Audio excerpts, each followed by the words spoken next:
औज़ुबिल्लाहि मिनश्शैतानिर्रजीम बिस्मिल्लाहिर्रहमानिर्रहीम। युसब्बिहु लहु मा फ़िस समावाति व मा फ़िल अर्ज़। शुरू अल्लाह के बाबरकत नाम से जो कायनात का मालिक खालिक राज़िक है और दिलों के भेद खूब जानता है। Today will be covering the lecture 5 of productivity and management. पिछले लेक्चर की जो लास्ट लेक्चर की समरी है, before I start, I should be sharing with you the message of the day. That is, love your parents and treat them with loving care. Loving care, and for you all, only they know their value. यानी जो वालदैन हैं, ये message of the day है मेरी तरफ से। जो वालदैन हैं, ये रब्बे ज़ुल जलाल अल्लाह तबारक व तआला का कायनात का बहुत ही यूनिक असासा है।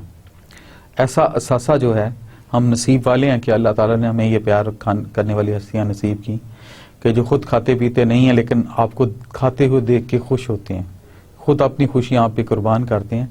और इसकी कुरान हदीस की रोशनी में भी और दरवाज़े भी, दुनियावी तौर पे भी, दीनी तौर पे भी इसकी बहुत ज़्यादा अजर है। एंटरप्रेन्योरशिप में you get free prayers, they are happy if you eat and they are happy if you are comfortable, and same way it should be a reciprocation कि आपको भी उनकी खिदमत करके खुश होना चाहिए। और अल्लाह ताला ने इसका बहुत ज़्यादा अजर रखा है। और अगर मैं चाहता हूँ कि मैं अपने वालदैन की इज़्ज़त करूँ और मेरी इज़्ज़त ज़माना करे मेरे वालदैन की इज़्ज़त, तो मैं लोगों के वालदैन और एल्डर्स को अपने वालदैन की तरह उनकी रिस्पेक्ट करूँ। इंशाअल्लाह अल्लाह ताला इसमें ज़रूर बरकत डाल देंगे। With this I come to the summary of the last lecture, जो कि लेक्चर 4 की समरी है। लेक्चर 4 में इफ़ यू ऑल रिमेंबर, तो हमने सबसे पहले role of productivity in operations पढ़ा था कि ऑपरेशंस में प्रोडक्टिविटी का क्या रोल है। फिर हमने ऑपरेशन मैनेजमेंट में प्रोडक्टिविटी की किस तरह इन्हांसमेंट होती है, ऑपरेशन मैनेजमेंट में प्रोडक्टिविटी की एप्लीकेशन क्या है, और प्रोडक्टिविटी किस तरह एक यूजफुल टूल के तौर पे यूज़ हो सकती है। फिर वी आर अच्छी एक डिस्कशन हमारी डेवलप हुई थी regarding the efficiency versus effectiveness, कि एफिशिएंसी क्या है, इफेक्टिवनेस क्या है। देन प्रोडक्टिविटी कैलकुलेशंस पे बात हुई थी, टोटल प्रोडक्टिव कैलकुलेशन में पार्शियल प्रोडक्टिविटी कैलकुलेशंस पे, जैसे लेबर प्रोडक्टिविटी है, एनर्जी प्रोडक्टिविटी है, मटीरियल प्रोडक्टिविटी है, इस पे बात हुई थी। और फिर प्रोडक्टिविटी की डायरेक्ट बेयरिंग प्रोडक्शन पे क्या है, इस पे बात हुई थी। अभी जो लेक्चर हमने शुरू किया है, इसमें जो हम कवर करने जा रहे हैं वो है कि इम्प्रूविंग प्रोडक्टिविटी ग्रोथ और प्रोडक्टिविटी इम्प्रूवमेंट किस तरह होती है, उसमें इंटरनल थ्योरी होगी। और एक्सटर्नल फैक्टर्स क्या हैं, प्रोडक्टिविटी इम्प्रूवमेंट में। और फिर प्रोडक्टिविटी इम्प्रूवमेंट फैक्टर्स कौन कौन से फैक्टर्स जिनसे प्रोडक्टिविटी इम्प्रूव होती है। बैकग्राउंड, व्हाट इज प्रोडक्टिविटी क्या है। प्रोडक्टिविटी को हमने उस एंगल से देखना है कि प्रोडक्टिविटी क्या है। What is productivity.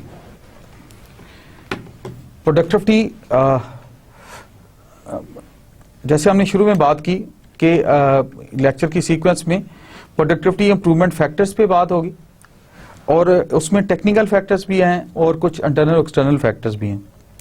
अगर हम प्रोडक्टिविटी की थोड़ी सी बैकग्राउंड को टच करें दोबारा, just to repolish the things.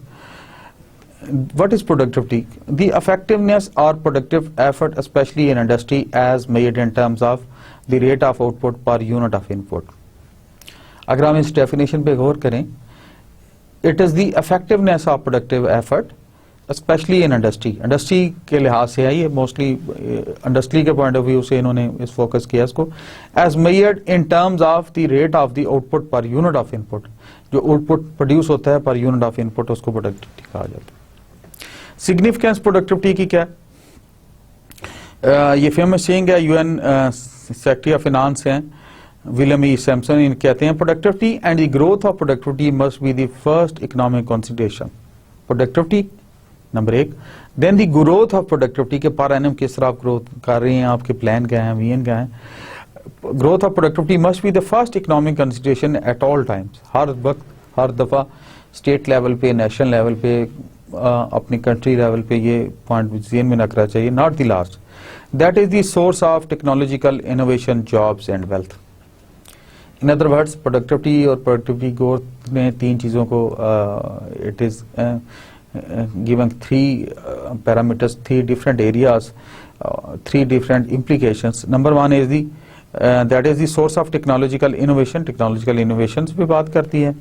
फिर जॉब्स हैं, एम्प्लॉयमेंट जो है नेशनल लेवल पे एम्प्लॉयमेंट हो जाती है।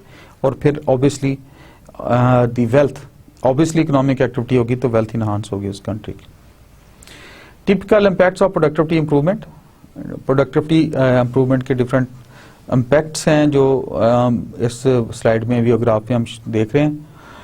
आप देखिएगा गौर से कि parts per man hour, for example parts में इन्होंने एक मैन्युफैक्चरिंग सेक्टर को लिया है जिसमें पार्ट्स मैन्युफैक्चर हो रहे हैं। Typical impact of productivity improvement of productivity as productivity improves. आप देखें कि अगर ERA BC में अगर होता है कि जो पार्ट्स प्रोड्यूस हुए हैं, इनिशियली 100 पार्ट्स प्रोड्यूस हो रहा था, फिर प्लस अब 110 के करीब एंड लास्टली 115। दूसरा पैरामीटर इन्होंने दिया है कास्ट वर डिक्रीज्ड। जब आपके parts per man our come produce हो रहे थे, कास्ट ज्यादा थी, इसको रिलेट करें अगर आप पहली पाई ग्राफ से। लेकिन जब आपके नंबर ऑफ पार्ट्स ज्यादा प्रोड्यूस होने शुरू हो गए तो कास्ट पर यूनिट या पर आइटम जो है वो कम होना शुरू हो गई। अगेन वेजेस पे आ जाते हैं कि average workers annual cash compensation increase, यानी वेज इंक्रीज। तीसरा इम्पैक्ट ये है कि यानी वेज जो है, जो पर इंडिविजुअल की वेज है कॉलोनी में, उस साल में जब कंपेयर किया इन्होंने, तो साथ साथ ऑब्वियसली जब इकोनॉमिक ग्रोथ बढ़ी, प्रॉफिटेबली बढ़ी, पार्ट्स जल्दी उसी इनपुट के साथ ज्यादा प्रोड्यूस हुए, तो फिर इनको एम्प्लॉय बेनिफिट भी बढ़े और उनकी वेजेस और ग्रोथ और बेनिफिट्स में भी खातर खास इजाफा हुआ। And they all were increased and on enhance scale. Productivity calculations, single factor approach to measure productivity. Productivity की डिफरेंट कैलकुलेशंस होती हैं। सिंगल फैक्टर कैलकुलेशंस होती है capital, number of products produced divided by asset value. जो number of products produced हुई उनको हमने divide कर दिया एसेट वैल्यू के साथ। Materials, number of products produced divided by the dollar spend on material, जो मटेरियल्स पे आपने स्पेंड किया वो हो गया। Direct labour, number of products produced divided by the direct labour hours, जो डायरेक्ट लेबर आवर्स थे उस प्रोडक्ट को डायरेक्ट लेबर आवर्स पे जब डिवाइड कर दिया तो वो हो गया। ओवरहेड तीसरा पैरामीटर, चौथा बल्कि। ओवरहेड में number of products produced divided by the dollar spend on operating cost, ये ओवरहेड की सेंस में आ जाता है। Number of product produced divided by the dollar spends on the operating cost, जो ऑपरेटिंग कास्ट में सपोर्टिंग कार्ड में, machine maintenance पे, ट्रांसपोर्टेशन पे, दूसरी इम्प्रॉम्प्टू कास्ट आ गई, उनको ओवरहेड्स उन्होंने कह दिया। Example for example productivity calculate कैसे होती है, ह्यूमन रिसोर्स फैक्टर की करते हैं जिसको हम लेबर प्रोडक्टिविटी भी कहते हैं। यही productivity units produced divided by labor hours used. For example, 1000 item produced are divided by 254 units per labor hour. One resource input single factor productivity, इसको single factor productivity के नाम से भी जाना जाता है, partial productivity भी कहते हैं उसको labour productivity. Multi factor productivity दूसरी आ गई, उसमें total output labour plus material plus energy plus capital plus miscellaneous items तो थे, इन सबको जमा कर लिया। Also known as the total factor productivity, इसको टोटल फैक्टर प्रोडक्टिविटी के तौर पे भी जाना जाता है। And outputs and inputs are often expressed in dollars, ये ज्यादातर dollars in shape of dollars for the similarity और the uniformity of the currency, इसको उस पे किया जाता है। Multi resource inputs increase, that leads to multi factor productivity की तरफ जाता है। Historical background of productivity, productivity की हिस्टोरिकल बैकग्राउंड क्या थी? Pre industrial revolution era, industrial revolution जब नहीं आया था उससे पहले, before the industrial revolution era the only source of power were water, wind and muscles. यानी जब तक इंडस्ट्री डेवलप नहीं हुई थी, इनोवेशन नहीं आई थी टेक्नोलॉजिकल, थोड़ी इंडस्ट्रियल इनोवेशन नहीं आई थी, थोड़ी रिवाइवल नहीं थी, कोई इरा नहीं शुरू होता था, तो तीन चीजें सोर्स ऑफ एनर्जी को लिया जाता था। विंड को लिया जाता था, वाटर को, पानी को, यानी दरियाओं को, समुद्रों को, और जो उनके चश्मे यूज होते थे, और या ह्यूमन मसल्स को। This was the era of low productivity and least efficiency. इसमें लोकल लेवल के प्रोजेक्ट चलते थे जिन्हें आज की हम क्लासिफिकेशन में मिनी प्रोजेक्ट्स कहते हैं, माइक्रो प्रोजेक्ट्स कहते हैं। The industrial revolution, a new era of productivity जब शुरू हुआ, the industrial revolution was the transition to new manufacturing process in the period from about 1760 to the sometime between 1820 and 1840. 1820-1840 तक ये time गया. It is the era of surge in productivity and efficiency at industrial level. ऐसे industrial level पे surge और efficiency में इजाफा हुआ. फोर्डेस्ट इरा जो है उसके बाद वाला इरा है.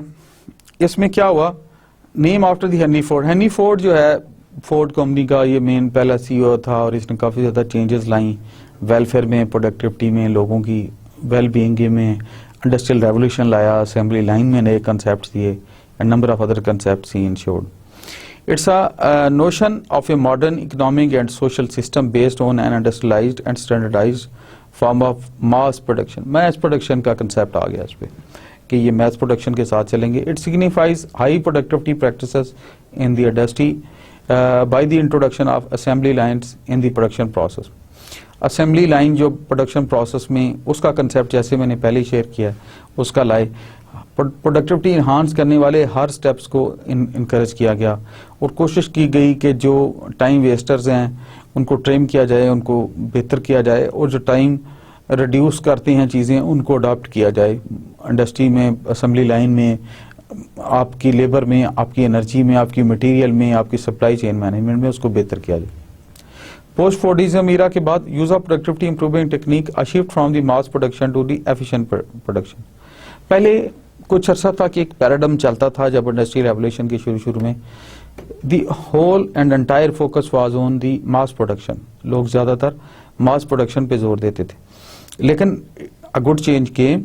इसके बाद पोस्ट फोर्डिज्म ईरा में लोगों ने ये किया कि उन्होंने मास प्रोडक्शन से हट के एफिशिएंट प्रोडक्शन पे शुरू कर दिया कि आपकी जो प्रोडक्ट हो ज्यादा एफिशिएंट भी हो और क्वालिटी वाइज भी एक्सेप्टेबल हो और क्वालिटी वाइज भी लॉन्ग लास्टिंग हो, उसके पैरामीटर्स इंश्योर किए जाएं रादर देन के मैस पे जोर दिया जाए. मास प्रोडक्शन हो रही है, मास प्रोडक्शन ज़्यादा हो रही है और जो उसकी क्वालिटी ऑफ प्रोडक्ट है एफिशिएंट ना हो, तो आई थिंक ये एक अच्छा पैरामीटर ऐड हुआ. The dominant system of economic production consumption and the associated socio economic phenomena in most industrialised countries since the late 20th century. Late 20th century के बाद लोगों ने इसको अडॉप्ट किया. राइट, जैसे हमने शेयर किया कि पोस्ट फोर्डिज्म इरा में एफिशिएंसी पे ज्यादा जोर दिया गया rather than the mass production.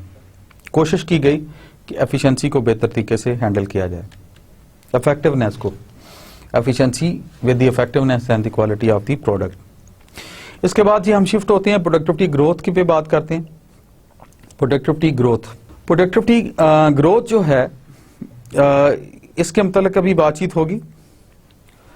Productivity growth basically अगर मैथमेटिकली हम इसको रिप्रेजेंट करें तो as shown on this slide that is the current productivity minus the previous productivity divided by previous productivity into 100 percentage में आ जाएगी. Productivity growth is a key factor in countries rate of inflation and the standard of living of its people. Productivity growth का दो चीजों पे बहुत ज्यादा असर है. नंबर वन, की factor in countries rate of inflation, और जो मुल्क का रेट ऑफ इन्फ्लेशन है उस पर असर है, and the standard of living of its people, और इसके लोगों के स्टैंडर्ड ऑफ लिविंग का दोनों का असर है प्रोडक्टिविटी ग्रोथ पर. For example, labour productivity on the ABC assembly line was 25 unit per hour in 2006. In 2007, labor productivity was 23 unit per hour. What was the productivity growth from 2006 to 7? इन्होंने simply फार्मूले में put किया 23 minus 25 divide by 25, 100% minus 8%. यानी in other words negative productivity growth हुआ from shifting 2006 में maximum productivity थी और 7 में 8% प्रोडक्टिविटी ग्रोथ रिड्यूस हुआ. ये सिंबल ये दिखा रही. Improving productivity, following are the key steps to improve productivity. ये जरूरी हैं, ये स्टेप्स जो प्रोडक्टिविटी इंप्रूव करने के लिए जरूरी होते हैं. They include develop productivity measures for all operations. जो भी ऑपरेशन हो उसके लिए प्रोडक्टिविटी मेजर्स को डेवलप किया जाए.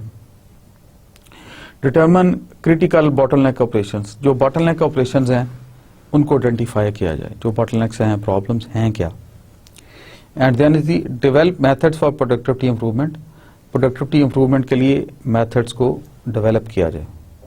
Then is the establish reasonable goals, अच्छे गोल्स, अच्छे ऑब्जेक्ट्स रीजनेबल तरीके से उनको एस्टेब्लिश किया जाए। गेट मैनेजमेंट सपोर्ट, मैनेजमेंट की सपोर्ट हासिल की जाए हर जाविये से, जितनी सपोर्ट है top to bottom and bottom to top support ली जाए। Make it clear that management supports and encourage productivity improvements, कि मैनेजमेंट की जो सपोर्ट और इनकरेजमेंट है वो प्रोडक्टिविटी को इम्प्रूव करती है। मेजर एंड पब्लिसाइज इंप्रूवमेंट्स, जो हमने इंप्रूवमेंट्स की हैं उनको मेजर भी करें, शो भी करें और पब्लिसाइज भी करें। Invest on labour force by training and education, invest on labour force by training and education, I mean labour force जो है उसको ज़्यादा ट्रेन किया जाए, कि उनकी इन्वेस्टमेंट की जाए ट्रेनिंग पे और एजुकेशन पे।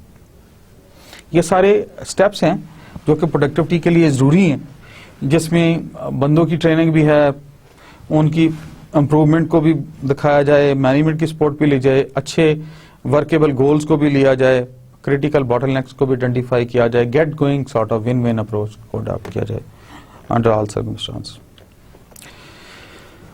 And finally but most importantly encourage positive changes.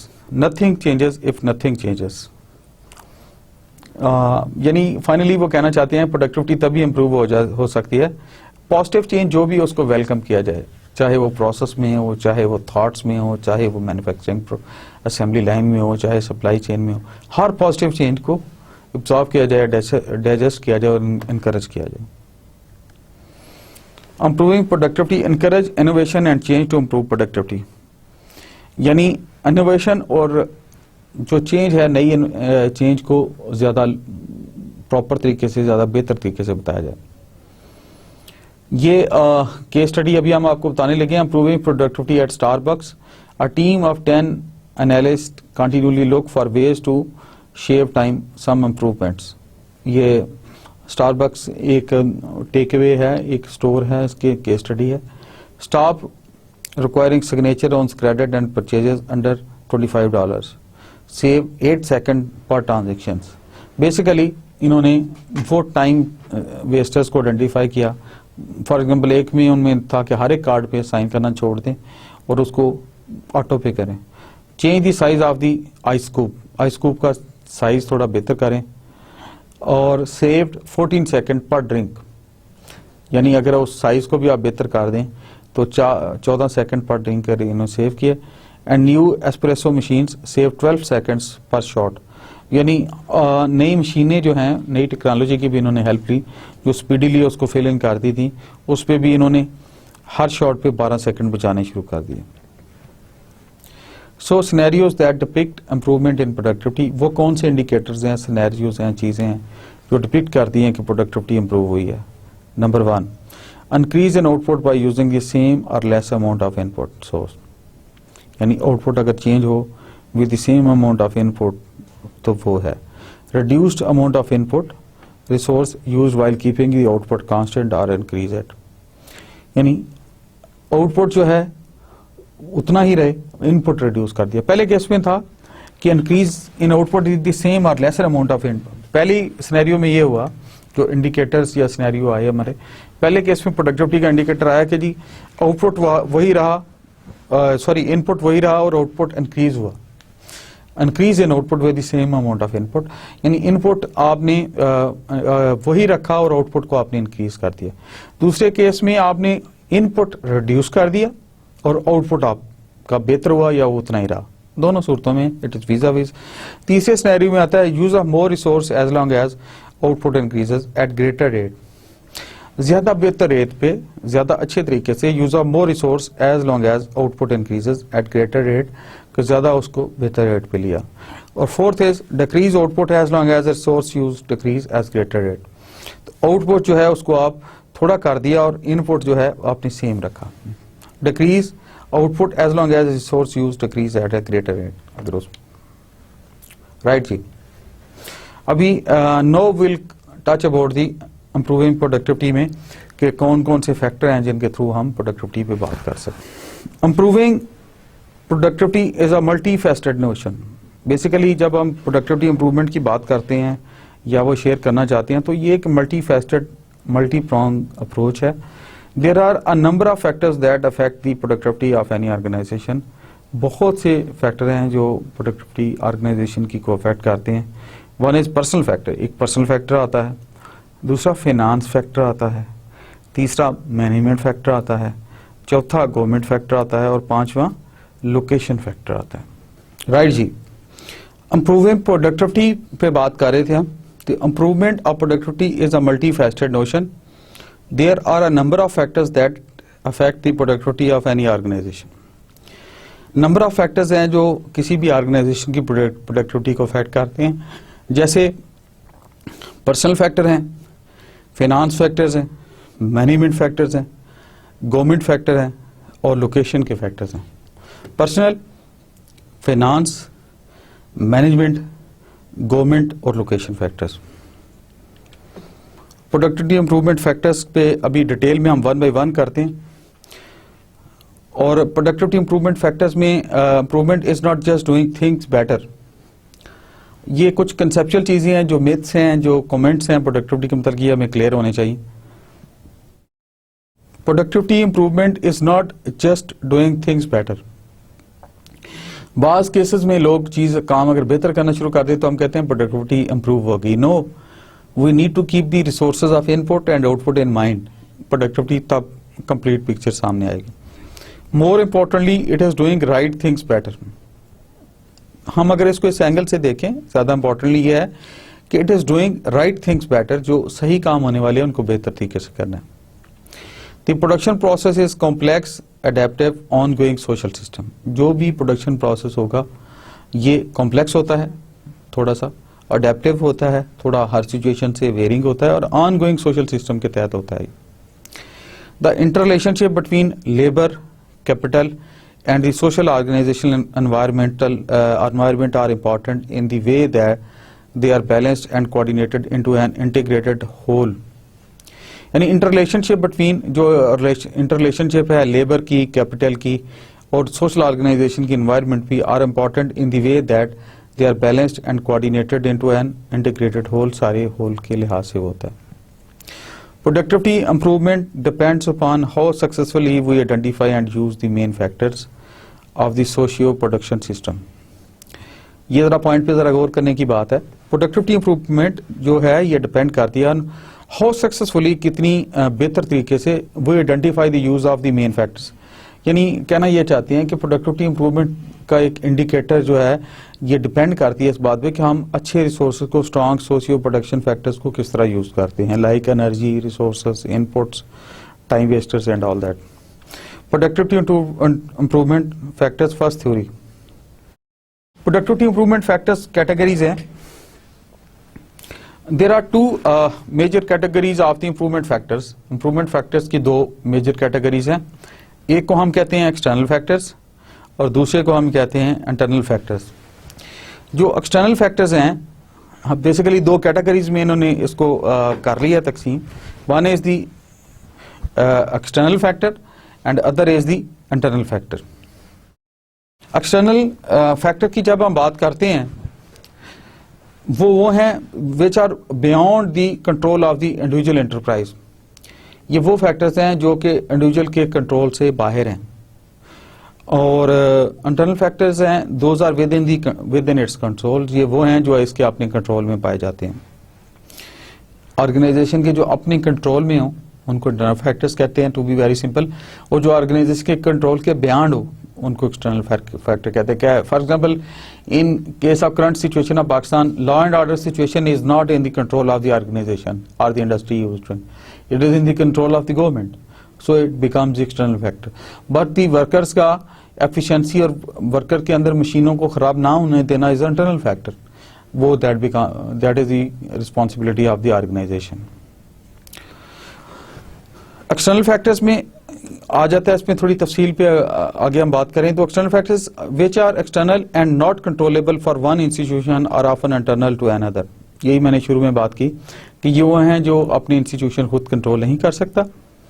Factor external to an enterprise are of interest to that enterprise because an understanding of them can motivate certain actions which might change an enterprise behaviour and its productivity in the long run. यानी ये ज़्यादातर long उस organisation या enterprise की, institution की, industry की long run पे effect करते हैं। जैसे लॉ एंड ऑर्डर ज़ाहरन थे उसका डायरेक्ट इम्पैक्ट नहीं, लेकिन इसका इम्पैक्ट है भी है लोगों के मोरल पे, टाइम पे आने पे, उनकी सुकून पे, उनके मेंटल प्री ऑक्यूपेशन के, उनके पर्सनल स्ट्रेसेस पे। इंटरनल फैक्टर्स क्या हैं? Since some internal factors are more easily change than others, it is useful to classify them into two groups. Since some internal factors, जब कुछ internal factors are more easily change, जो ज्यादा easily change होते हैं, than others it is useful to classify them into two groups. Hard, not easily change, जो कि आराम से चेंज नहीं होते। Soft, again not easily change, जो कि इजीली चेंज नहीं होते। इंटरनल फैक्टर्स में, हार्ड फैक्टर्स में क्या क्या आ जाती है? प्रोडक्ट आ जाती है, प्लांट एंड इक्विपमेंट आ जाता है। हार्ड फैक्टर्स में प्रोडक्ट है कि प्रोडक्ट क्या है, हमारी क्या चीज़ है। प्लांट एंड इक्विपमेंट है, वो आ जाता है। टेक्नोलॉजी आ जाती है, जो आपकी टेक्नोलॉजी है। मटेरियल्स एंड एनर्जी आ जाती है। सॉफ्ट फैक्टर्स में क्या आ जाता है? इट इज़ पीपल, लेबर, लोग, इंसान जो उस फैक्ट्री में, उस एंटरप्राइज में काम करेंगे। ऑर्गेनाइजेशन का सिस्टम है अपना, organisation and system. Work methods हैं उसके, कि उसके कौन कौन से वर्क मेथड उसने अडॉप्ट किए, किस तरह चलेंगे और क्या।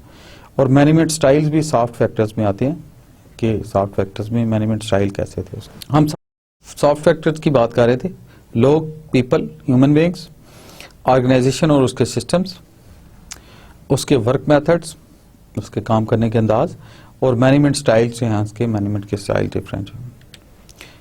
एक्सटर्नल फैक्टर्स में क्या चीज़ आ जाती है? स्ट्रक्चरल एडजस्टमेंट्स आ जाती हैं। स्ट्रक्चरल एडजस्टमेंट्स क्या थी? इकोनॉमिक आ जाती है उसकी, इकोनॉमिक। डेमोग्राफिक आ जाती है, डेमोग्राफी उसकी। और सोशल फैक्टर्स आ जाते हैं उसके, कि उनको कैसे लिया जाता है। नेचुरल रिसोर्सेज में अगेन, एक्सटर्नल फैक्टर्स में नेचुरल रिसोर्सेज आ जाते हैं, उसमें मैन पावर आ जाती है, पहली बात जो नेचुरल रिसोर्सेज में है। फिर लैंड आ जाती है, कि वो लैंड किस तरह की, एरिया किस तरह का है। एनर्जी की प्रोविजन आ जाती है, और इसके रिलेटेड इश्यूज आ जाते हैं। फिर रॉ मटेरियल्स आ जाते हैं, कि जो मटेरियल्स रहा है, जो उसको इनपुट है, वो कहाँ से मिलेगा और कैसे होगा। गवर्नमेंट एंड इंफ्रास्ट्रक्चर आ जाता है। अगेन एक्सटर्नल फैक्टर में एक चीज़ है। इंस्टीट्यूशन मैकेनिज्म गवर्नमेंट का क्या है, पॉलिसीज और स्ट्रेटजी क्या है गवर्नमेंट की। प्रो इंडस्ट्री है, एंटी इंडस्ट्री है, उनको सेफ्टी दे रही है, उनको सिक्योरिटी दे रही है। पब्लिक इंटरप्राइजेस के साथ उसका बिहेवियर कैसे है, और उनके क्या कानून वो फॉलो कर रही है। Conclusion, internal factors are under the control of enterprise management, but external factors should always be analysed, understood and considered. The best way to do is to introduce some productivity measurement systems at all levels of society.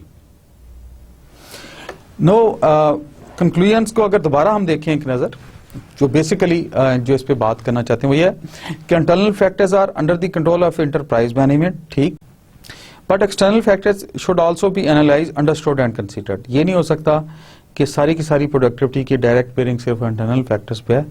The enterprise, the management should also take a very clear view of the external factors also. The best way to do this is to introduce some productivity measurement systems at all levels of the society. और society के socially उसके हर level पे measurement strategies होनी चाहिए. Productivity improvement factors, that is the second theory. Productivity improvement की दूसरी theory जो है जिस पे बात करना चाहेंगे हम, अभी उस पर बात होगी, हमने फर्स्ट थ्योरी पे तो बात कर ली. उसमें फैक्टर्स दैट अफेक्ट प्रोडक्टिविटी वो है the 8 main factors that affect productivity are. अगर हम इस स्लाइड को गौर से देखें, प्रोडक्टिविटी को जो डायरेक्टली 8 फैक्टर्स ये अफेक्ट कर रहे हैं. पहला है टेक्निकल फैक्टर्स, दूसरा है प्रोडक्शन फैक्टर्स, तीसरा है ऑर्गेनाइजेशनल फैक्टर्स, चौथा है personal factors, finance factors, management factors, government factors और लोकेशन फैक्टर्स. हम बात कर रहे थे factors that affect the productivity. There are main 8 factors which affect the productivity. They include technical factors, production factors, organisation factors, personal factors, finance factors, management factors, government factors and location factors. तो इनकी direct bearing है इन factors की जो productivity के ऊपर है. सबसे पहले हम लेते हैं टेक्निकल फैक्टर्स. टेक्निकल फैक्टर्स की above all we need to understand कि टेक्निकल फैक्टर्स में चीज़ें आती कौन कौन सी हैं इस फैक्टर्स में. what are the part of the technical factors? They include facility location. आपकी facility located कहाँ है, आपकी इंडस्ट्री, ऑर्गेनाइजेशन और एंटरप्राइज. सेकेंडली उसका लेआउट और साइज क्या है. थर्डली उसकी design of machines and equipment क्या है, जो उसका डिज़ाइन मशीन्स और इक्विपमेंट है उसका डिज़ाइन क्या है. फोर्थली मिनिमाइजेशन ऑफ बॉटलनेक्स, उसके बॉटलनेक्स जो हैं उसके लोकेशन के, उसके ऑपरेशन के, उसकी स्पेस मैनेजमेंट के वो कम से कम हों.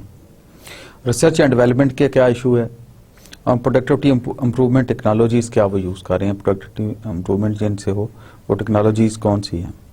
राइट हमने टेक्निकल फैक्टर्स की बात की थी. Facility location, layout and size, design of machines and equipment, minimisation of the bottlenecks, research and development और प्रोडक्टिविटी इम्प्रूवमेंट टेक्नोलॉजीज जो वो यूज़ करते हैं उसके मतलब.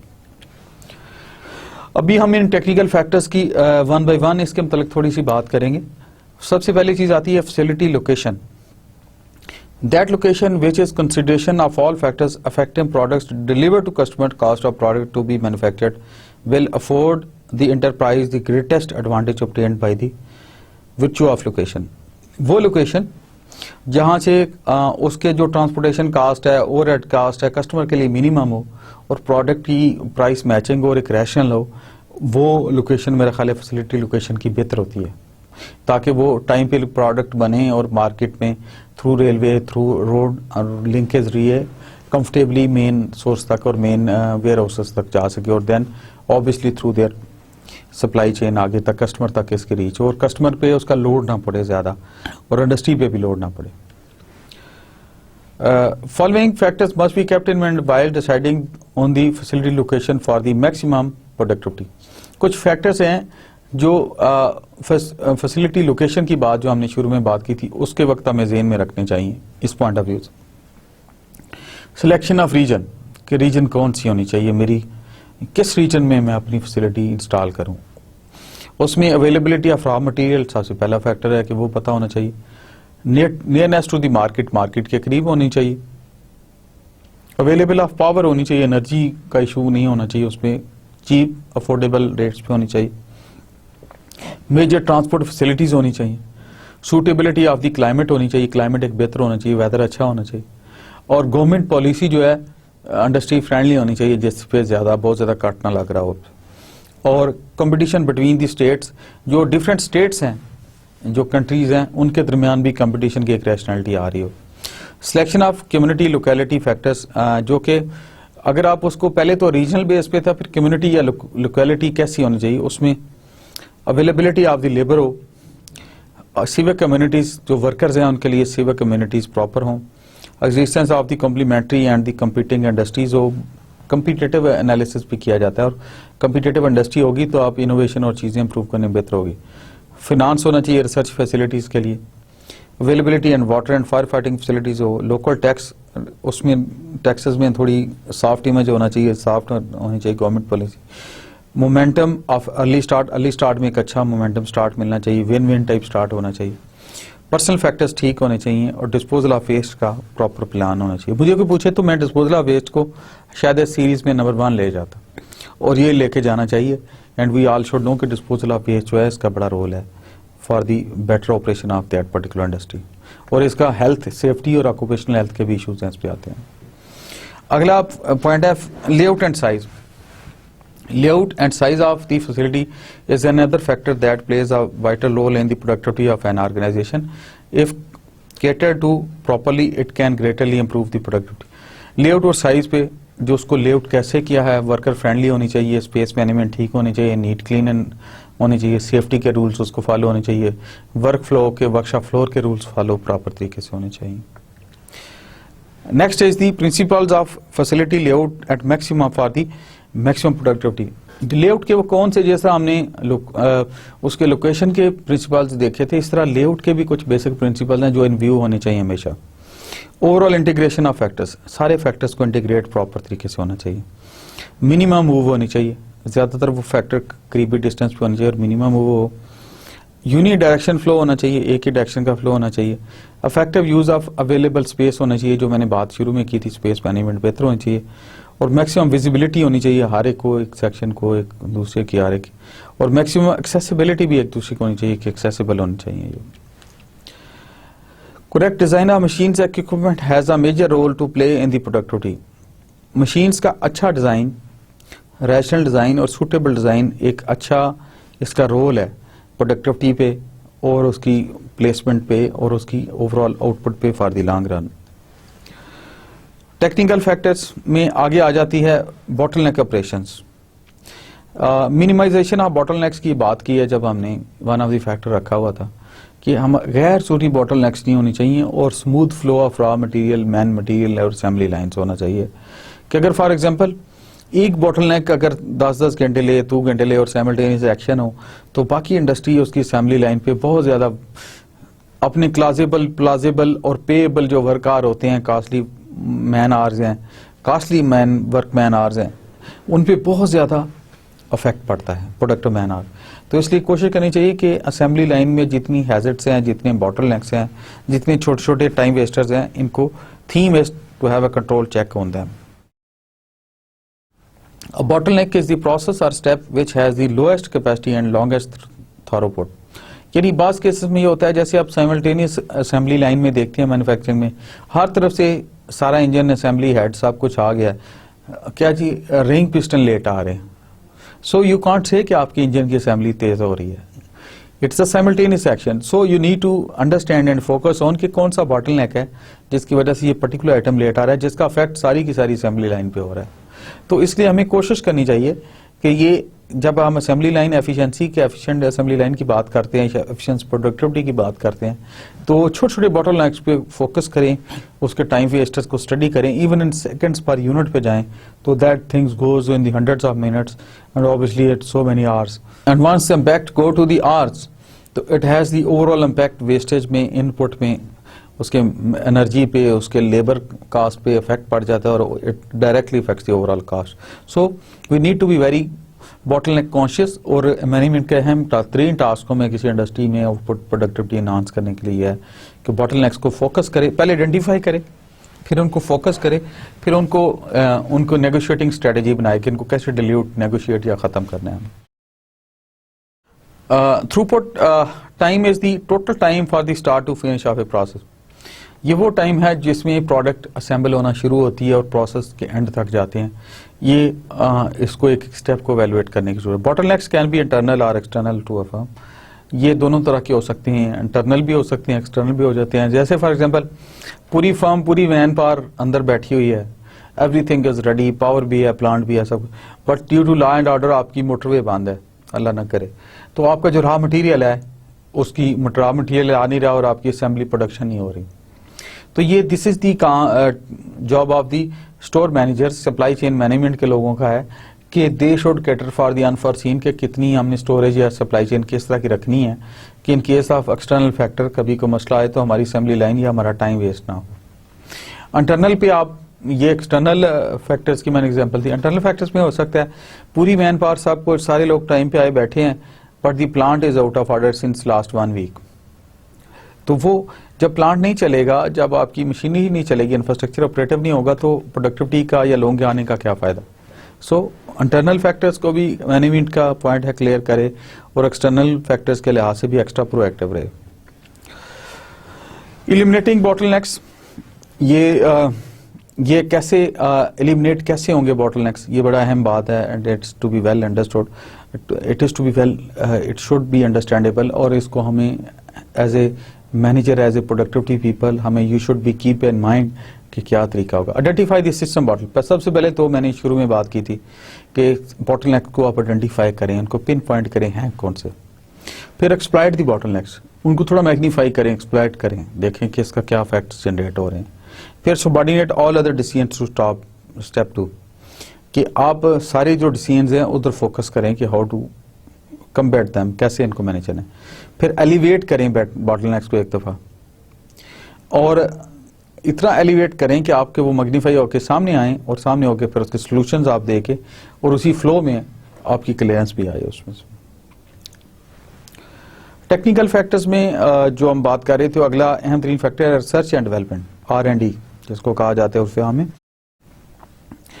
Department of any organisation can truly define its competitiveness in the ever changing market, a strong R&D measures a promising productivity scale. जो strong R&D होगा वो एक अच्छी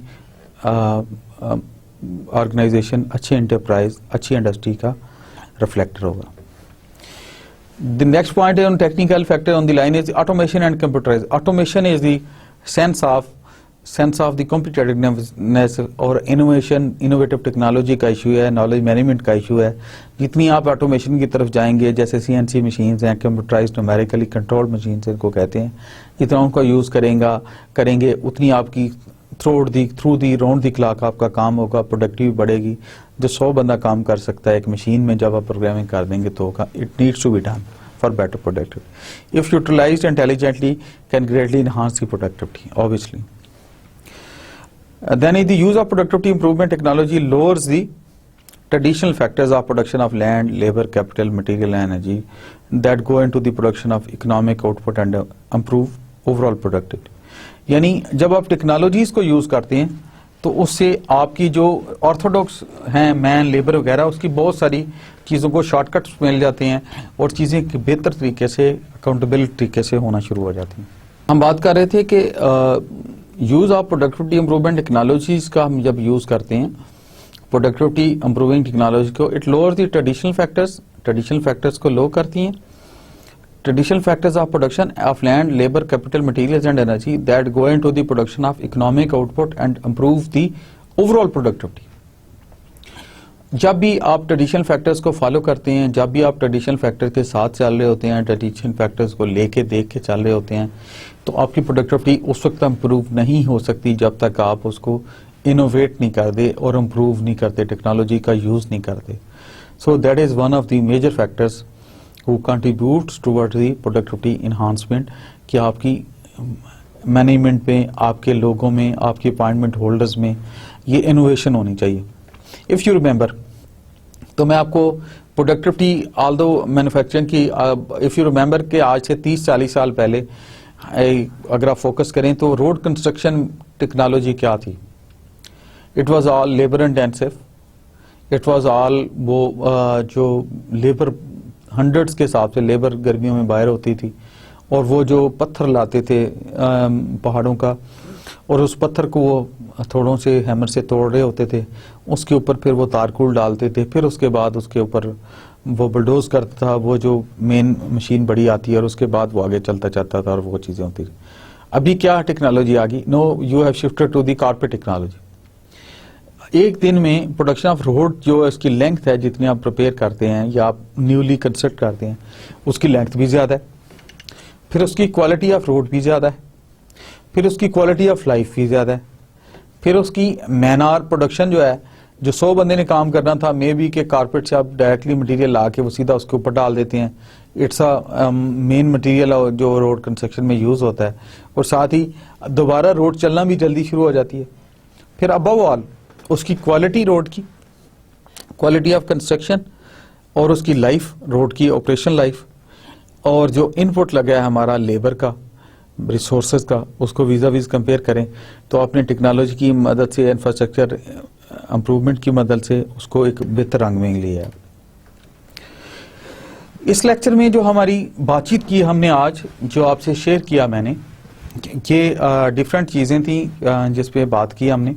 सबसे पहले तो मैंने प्रोडक्टिविटी की थोड़ी सी हिस्टोरिकल बैकग्राउंड बताई आपको कि पहले ह्यूमनली ये प्रोडक्टिविटी एक लो पेस पे होती थी, एक ऑर्थोडॉक्स पेस पे लोग चल रहे थे, लोगों की इस टेक्नोलॉजी की तरफ इतनी इनोवेशन नहीं थी, और आहिस्ता आहिस्ता हिस्टोरिकली लोग पहले इसमें इंटरेस्टेड हुए. फिर इंडस्ट्रियल रेवोल्यूशन आया तो लोगों में मास प्रोडक्शन का कंसेप्ट आया कि इसको मैसिवली कैसे बेहतर करें. जब लोगों ने मैसिवली इसको बेहतर करना शुरू किया तो फिर उन्होंने एफिशिएंट प्रोडक्शन की तरफ जोर दिया कि प्रोडक्शन को एफिशिएंट कैसे होना चाहिए उस चक्कर में. उसके बाद हमने बात की प्रोडक्टिविटी ग्रोथ की, प्रोडक्टिविटी को कैसे बढ़ाया जाए, इसके ग्रोथ के कौन से फैक्टर्स हैं, इसको किस तरह लेके चला जाए कि प्रोडक्टिविटी हमारी बेहतर तरीके से, इसकी ग्रोथ एक अच्छे तरीके से हो जाए. फिर हमने किया कि प्रोडक्टिविटी इंप्रूवमेंट फैक्टर्स कौन कौन से हैं, कि प्रोडक्टिविटी को इन्हांस करने के, प्रोडक्टिविटी को इम्प्रूव करने से कौन कौन से फैक्टर्स हैं. कुछ इंटरनल फैक्टर्स थे, कुछ एक्सटर्नल फैक्टर्स थे. इंटरनल फैक्टर्स वो होते हैं जो कि फर्म के, इंडस्ट्री के अपने कंट्रोल में होते हैं, और वो द फर्म, इंटरप्राइज और the organisation which they can improve themselves, और वो उनका उस पर स्ट्रॉन्ग होल्ड होता है, और उस फैक्टर्स की रोशनी से उस पर बेहतर तरीके से काम कर सकते हैं। दूसरा फैक्टर है which is known as the external factors. External factors वो हैं which are the beyond the scope of the industry हैं, वो उसकी कंट्रोलेबल फैक्टर्स भी हम कह सकते हैं। That is the responsibility of the state और द इन्वायरमेंट, जैसे लॉ एंड ऑर्डर है, जैसे प्रोविजन ऑफ ट्रांसपोर्ट है, एक्सटर्नल ट्रांसपोर्ट है, जैसे रोड लिंक्स है, जैसे रेल लिंक्स है, जैसे एयर लिंक्स है, इस तरह के डिफरेंट। तो उसके बाद प्रोडक्टिविटी इंप्रूवमेंट फैक्टर्स की हम बात करते हैं। प्रोडक्टिविटी इंप्रूवमेंट फैक्टर्स में टेक्निकल फैक्टर्स हैं, और टेक्निकल फैक्टर्स में पर्सनल फैक्टर्स हैं, फिनांस फैक्टर्स हैं, गवर्नमेंट फैक्टर्स हैं, टेक्नोलॉजी फैक्टर्स हैं, और ओवरऑल ये 8 तरह के डिफरेंट फैक्टर्स हैं जो अफेक्ट करते हैं इसको। अच्छा, with this we end this lecture, but उसमें एक चीज़ मैं प्रोडक्टिविटी के लिहाज से आपकी मोटिवेशन के लिए शेयर करना चाहता हूँ, जो कि बहुत ज़रूरी है। तो ओवरऑल हमने जब प्रोडक्टिविटी इंप्रूवमेंट की बात की, फिर प्रोडक्टिविटी इंप्रूवमेंट फैक्टर्स की बात कर ली, इंटरनल और एक्सटर्नल की, फिर हमने प्रोडक्टिविटी इंप्रूवमेंट फैक्टर्स में टेक्निकल फैक्टर्स की बात कर ली, और टेक्निकल फैक्टर्स में हमने सारे के सारे फैक्टर्स वन बाई वन किए। फैसिलिटी लेआउट उसकी कैसी होनी चाहिए, उसमें इम्प्रूवमेंट कैसे होनी चाहिए, उसकी लोकेशन में क्या होना चाहिए, और उसके पर्सनल फैक्टर्स क्या हैं, उसके मैनेजमेंट की मोटिवेशन क्या है, उसके इंटरनल फैक्टर्स क्या हैं, फाइनेंस फैक्टर्स क्या हैं, गवर्नमेंट की क्या पॉलिसीज है, किस तरह उसको आगे लेके चलना चाहिए। और इन टेक्निकल फैक्टर्स के बाद वी हैव जो अगली बात जो मैं आपसे शेयर करना चाहता था, जो भी बात हो रही थी, राइट जी, हमने जो एक टेक्निकल प्रोडक्टिविटी की जब बात की, तो उसके बाद वो talking about the productivity and quality always. तो जो भी बात मैं हाईलाइट करना चाहता हूँ, जैसे मुझे इस सेइंग से मैं आपसे बात शेयर करूंगा, it always seem impossible until it is done. तो हम as a human being, as a इंसान, अशरफुल मखलूकात, सारी की सारी प्रोडक्टिविटीज जो हैं तब इनहांस होंगी जब हम सेल्फ प्रोडक्टिविटी से शुरू करेंगे। तो सेल्फ प्रोडक्टिविटी की आगे मिसालें कि which start from self, self के बाद मेरी प्रोफेशनल प्रोडक्टिविटी आ जाती है, मेरी कम्युनिटी प्रोडक्टिविटी आ जाती है, मेरी सोशल प्रोडक्टिविटी आ जा रही है, मेरी रिलेशनशिप मैनेजमेंट आ जाती है। अगर मैं सेल्फ प्रोडक्टिविटी की आपसे बात करूं, तो let it be very clear कि सेल्फ में तो ये आ जाता है कि मेरे से मेरे किसी हमथाए को, मेरी कम्युनिटी को, wherever I do reside, तो मेरी से किसी को तंगी ना आए। तो क्या मैंने आपने स्पेशली कभी हमने अपने अंदर अपनी सेल्फ अकाउंटेबिलिटी करके देखी है कि यार how much I am productive to the parents, to family, बहन भाई, nation and above all to the country. आपने मैं आपको एक पॉइंट फॉर थॉट देने लगा हूं, जरा देखिएगा कि कभी हमने अपने 2 घर सामने, 2 घर पीछे और एक घर साइड वालों को कॉल करके पूछा है उस गली में, जित wherever we are siding, उस एरिया में, कि भाईजान आपको हमसे कोई किसी तरह की तकलीफ तो नहीं है, I hope I am not disturbing you, I hope I am not a source of irritation for you. तो सेल्फ प्रोडक्टिविटी की अगर पैमाना कोई मुझसे पूछे, तो इट्स वेरी क्लियर कि how much I am comfortable to the community, to the my countrymates, my people, and above all how much better the behave I talk about with my family members। मैं अपनी मेरी courtesy, एहसान या लो speaking मेरी families के साथ कैसे है, मेरे घर वालों के साथ कैसे है, मैंने उनको क्या अखलाक सिखाए हैं।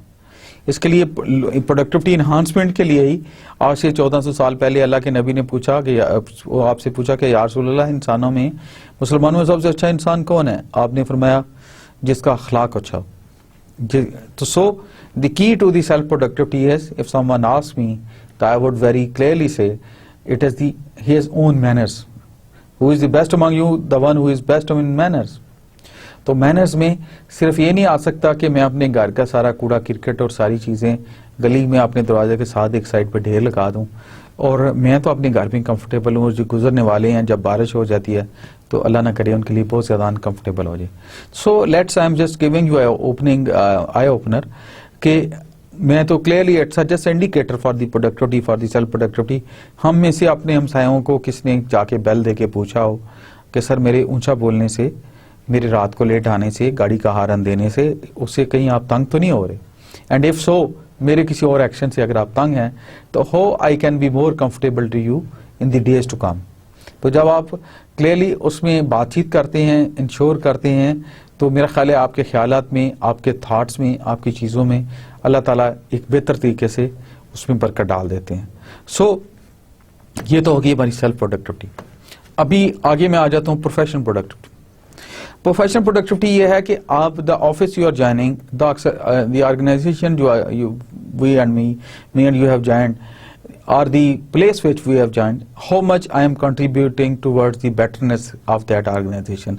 इसको हम law of compensation भी कहते हैं बाज़ केसेस में, कि for what I am being paid, am I performing that? क्या मैं उसको परफॉर्म कर रहा हूँ? क्या मैं एक साफ नीयत के साथ, एक विलिंगनेस अप्रोच के साथ अपने हिस्से का उसमें जिसको पंजाबी में कहते हैं गोल डाल रहा हूँ, अपना इनपुट सही डाल रहा हूँ, विलिंग तरीके से, स्माइलिंग तरीके से। क्योंकि शुरू में जब मैंने आपसे एक बात की थी कि हदीस शरीफा है जिसका मफहूम है अल्लाह उस पर खास रहम फरमाए जो काम भी करे खूबसूरती से करे। तो प्रोफेशनल प्रोडक्टिविटी में I am obliged to do a thing that whatever I was suppose to do on my office chair for that organisation, क्या मैंने उसका परफॉर्म किया? 70% किया, 50% किया, 20% किया या 80% किया? So that is a major of your professional productivity.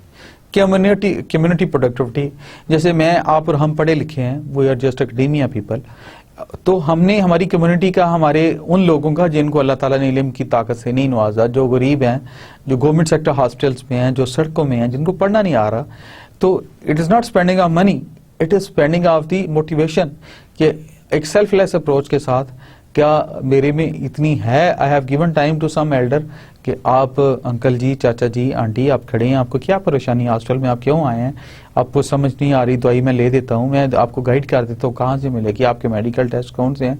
So that is a community productivity. अच्छा, कम्युनिटी प्रोडक्टिविटी के बाद एक रिलीजियस प्रोडक्टिविटी भी आ जाती है कि आपके रिलीजियसली आपने अपनी कंट्री को, अपने मुल्क को, अपनी कम्युनिटी को अपनी मोटिवेशन के साथ, अपनी चीज़ों के साथ कितना ज़्यादा उसमें अपने हिस्से का इनपुट डाला है। सो एट टाइम्स हम छोटे काम इसलिए नहीं करते कि we leave it to the people, we say that कि जी 18 करोड़ आवाम ने नहीं किया तो मैं क्यों करूं। So that is the productivity clear कि we are, it is a sign of procrastination and it's a self assumed logic which doesn't qualify this thing कि जी बाकी नहीं कर रहे, इतनी आवाम नहीं कर रही तो मेरे करने से क्या फर्क पड़ेगा। नो, छोटी छोटी नेकियों को करना शुरू कर दें, छोटी छोटी चीज़ों को, ऑब्लिगेशन को करना शुरू कर दें। इंशाल्लाह आई एम क्वाइट पॉजिटिव कि अपनी ऑर्बिट से, अपने इन्फ्लुएंस से शुरू करें, सेल्फ प्रोडक्टिविटी से हों, हाउस प्रोडक्टिविटी पे आएँ, जिस एनवायरनमेंट में आप रह रहे हैं, अपने बहन भाइयों को, दूसरों को। आप for example as a student I would like to share with you कि आपको पता है कि ड्रग्स के, स्मोकिंग के, नेगेटिव एक्टिविटीज़ के कितने नुकसान हैं सोसाइटी के दौर में, मतलब हेल्थ को कितने ज़्यादा हैं।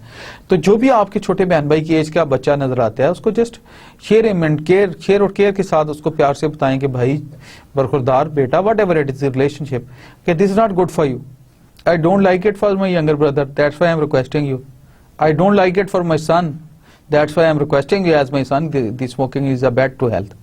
So if somebody is just causing stress to anybody, आप लेडीज की रिस्पेक्ट नहीं कर रहे तो टेल हिम कि देखिए आप मेरे बेटों की तरह हैं, बट मैं आपको हर वो काम कहूँगा बच्चे जो मैं अपने बेटे को कहना पसंद करता हूँ।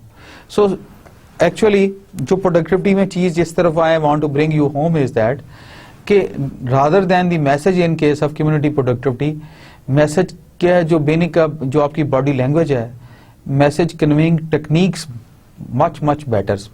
अगर हम नेकी या किसी को टीच करते हैं just to show our knowledge strength, just to show our superiority complex, तो वो तो डेफिनेटली उससे इरिटेट होगा और हमसे नफरत करनी शुरू कर देगा।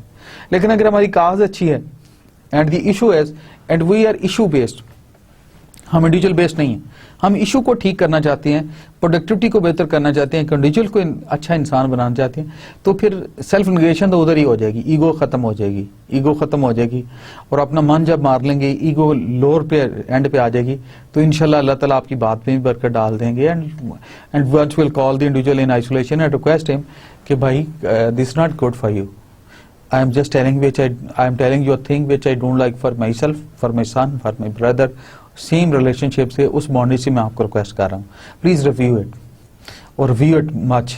आप इसको गौर से पढ़ें, गौर से देखें, इस पर हम ना अमल करें, it will, I don't want to see you sick, I want to see you happy.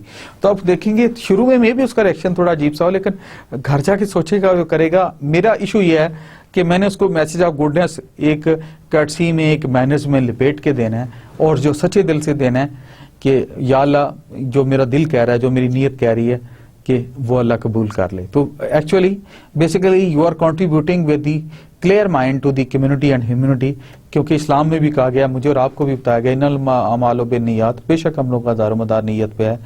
इसमें कोई शो ऑफ नहीं है, इसमें सेल्फ प्रेज नहीं है, इसमें सेल्फ हाइनेस नहीं है, सुपरियरिटी कम्प्लेक्स नहीं है, इसमें तो एक एनवायरनमेंट ऑफ सेल्फलेसनेस है। आप अपनी जात से हट के किसी के लिए सोच रहे हैं, सेल्फिश अप्रोच नहीं है, सेल्फ सेंटर्ड अप्रोच नहीं है, बल्कि it is a principle centered approach, एक असूल की है। तो आप जब इशू बेस्ड, मैं आप और हम जब बात करेंगे, इल्म का सदका भी हम दे सकते हैं, किसी को कोई चीज़ नहीं आती है उसको प्यार से, रिस्पेक्ट से आप समझा देंगे ये है कि ये है, एंड जस्ट उसकी स्ट्रेस, जो भी पॉसिबल स्ट्रेस है उसको दूर कर दें। So I have focused on self productivity also, professional productivity also, office productivity also, relationship productivity also, house productivity also, community productivity also. तो as a teacher of productivity and quality management, मैं, मेरी moral application है कि मैं वो आपकी, मैंने शुरू में भी बात की थी कि मैं चाहता हूँ कि आप सारे स्फीयर में आपके लिए चीज़ बेहतर हो, और हमारी इंप्रूवमेंट जो उसका रिफ्लेक्शन है हमारी स्फीयर ऑफ लाइफ आए। तो मैं अल्लाह ताला से दुआ कहूँ कि अल्लाह ताला इसमें बरकत डाल दे। शायद कि तेरे दिल में उतर जाए मेरी बात कि अल्लाह ताला हमें एक हमारे इल्म को हमारे लिए यूजफुल बना दे, और हर स्फीयर ऑफ लाइफ में हमारी प्रोडक्टिविटी इन्हांस हो, और हम एक प्रोडक्टिव तरीके से लोगों के लिए सोर्स ऑफ कंफर्ट बने, लोगों के लिए आसानियां पैदा करें। नेल्सन मंडेला साहब ने कहा था, as shown on view file, it always seems impossible until it is done. Yes, जब तक आप कश्ती पे सवारी नहीं होते, हाउ कुड यू नो कि हाउ मूव्स कश्ती moves, that boat moves in the mid of the river. जब तक आप उस चीज का एक्सपीरियंस नहीं करते, किसी ने गम का मजा चखा ही नहीं, how could you comment about the sadness. तो how could you comment about the boat once you have not ridden the boat and gone in the midway of the river. तो जब तक it is always seems impossible until it is done, कि मैं दरिया के किनारे कहूंगा यार मुझे कश्ती चलानी नहीं आती, लेकिन जब मैं कश्ती चला के दरिया के सेंटर में पहुंच जाऊंगा तो मेरे ख्याल है मैं कहूंगा कि मैं चला सकता हूं। तो जब तक हम काम, इट ऑलवेज, इस पे गौर करें, बहुत प्यारी स्टेटमेंट दी है उन्होंने, इट ऑलवेज सीम्स इम्पॉसिबल। हमें हर चीज मुश्किल लग रही होती है, इम्पॉसिबल लग रही होती है, टफ लग रही होती है। ये चेंज मैनेजमेंट का इशू है, क्योंकि इंसान कभी भी मौजूदा हालात में चेंज नहीं चाहता, उसमें मेहनत करनी पड़ती है, नींद कुर्बान करना पड़ती है, अनटिल इट इज डन, कि जब तक वो खुद करना शुरू नहीं कर देता। सो आई एक्सपेक्ट यू कि जो भी हमारे पास थोड़ी या ज्यादा कैपेसिटी में इल्म होता है, कोई चीज, नई चीज अच्छी मिलती है, वो share with the people, with the true and with the very nice and very transparent position, कि इसमें ईगोइस्टिक नहीं है, non egoistic self negation approach के साथ, कि हम इशू को बेहतर करना चाहते हैं। सो अल्लाह ताला मुझे और आपको, हमारे वालिदैन को खुश रखे, हमें उनकी खिदमत करने की हिम्मत दे, और मेरा रब कायनात, रब जुल जलाल कायनात में मुझे और आपको अपनी ज़ात के सिवा किसी और का मोहताज ना करे, और हमारी self productivity, community productivity, professional productivity, house productivity, relationship productivity, हमें मेरा रब अपनी प्यारे नामों के सदके, अपने प्यारे हबीब के सदके, कायनात की सारी अपनी जो सब्बिहुल्लाहु मा फिस समावाति व मा फिल अर्द, उसके सदके अल्लाह ताला हमें एक अच्छा इंसान बना दे, और हमें लोगों के लिए सोर्स ऑफ कंफर्ट बना दे। तो with this we end this lecture, और मैं एक्सपेक्ट करता हूँ कि हमें प्रोडक्टिविटी की और सारी चीज़ें फिर getting on the donate. Thank you very much. Allah आपको और मेरा हमेशा हामी नासर हो।